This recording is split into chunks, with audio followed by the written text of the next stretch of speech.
And hello everyone, All About the Driver here, and welcome to vlog number 6 from a sunny but pretty cold and still a bit damp Nashville.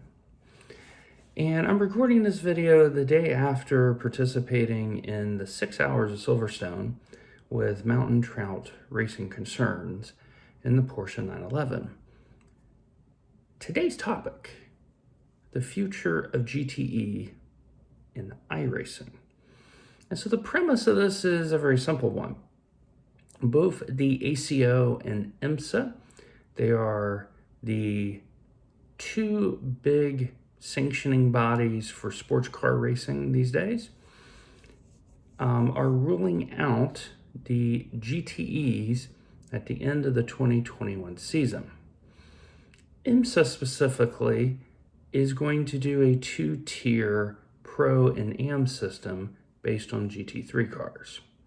The Pro being factory teams, the AMs being a sort of privateerish type concept.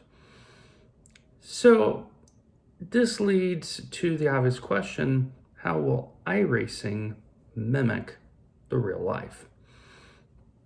Here's how I see it. There's 4 series minimum that I'm aware of that use GTE as a predominant staple. That is IMSA, the European Sprint Series, European Endurance Series, and the GT Endurance Series. So for 3 out of the 4, I could easily see no change. The GT Endurance, perfect place for the cars to go. And also for the European Sprint and Endurance Series, as iRacing begins to secure licenses. Now that comes with a catch, and that is, where will the BMW M8 land? It's allowed in IMSA, but it's not allowed in the EES and ESS. So there will need to be a home for the BMW M8 coming up. That means, will the LMP1 go away? Since the LMP2 is now the de facto high downforce, high horsepower prototype. So that's the first thing that needs to be handled. But the second thing is the glaring elephant in the room to me, and that is, what will be the IMSA championship starting in 2021? And here's a problem. Right now you have the VRS Sprint, which runs all 7 GT3 cars that iRacing has on the service designated for that usage. Now, the insiders know there's really an 8th GT3 car, and that's the Porsche 911 Cup GT3. So that leads to the first argument: what car may be dropped to allow Porsche into GT3?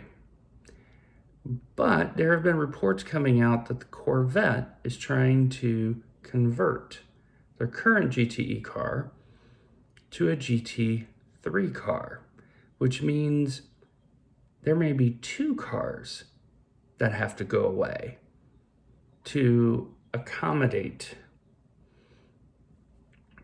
the theoretical maximum of 7 for IMSA.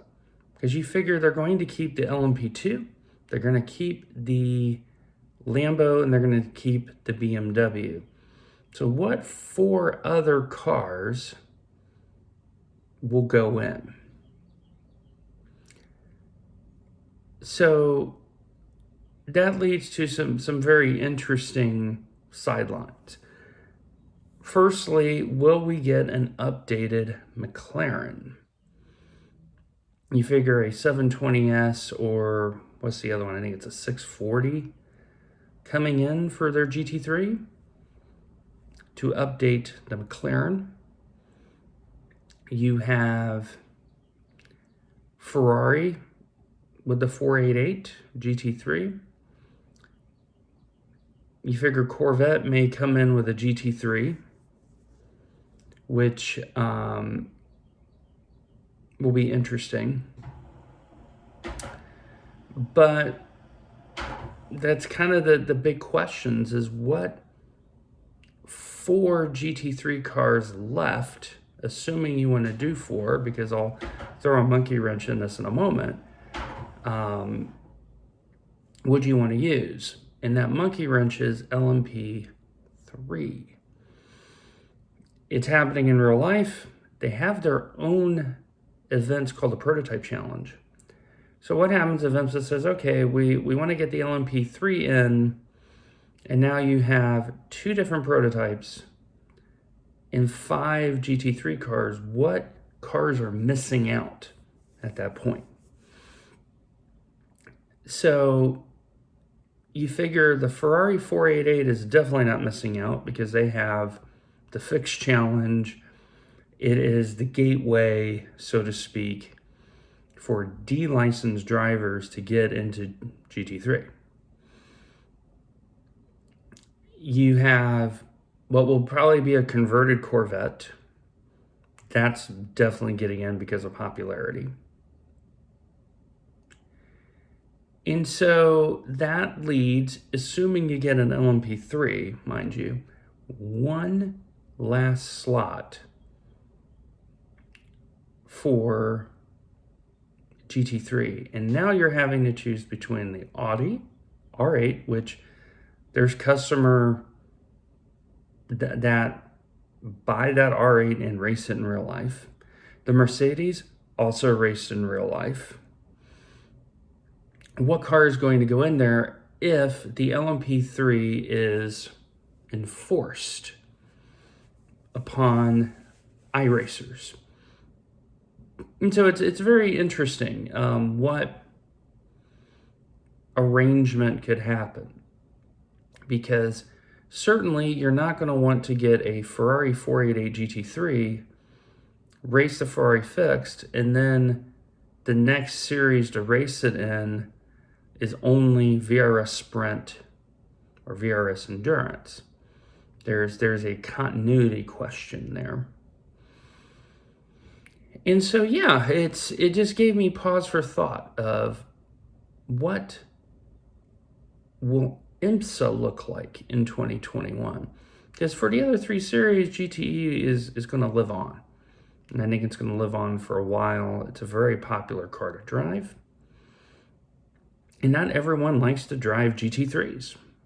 It's just that simple. So, yeah, that's the first big question is LMP3. And then the other question is, of course, the hypercars. Because now if the hypercars come in, you're not fitting all those GT3s in either, which is a problem just because of what's being raced in real life. There's quite a few different manufacturers racing to that specification. Just look at the 24 Hours of Spa. It's proof positive. So anyway, just some thoughts I had, of GTE in the way that it's going. I hope all of you are well. Make sure you take care of yourself and take care of one another. And we will see you this week.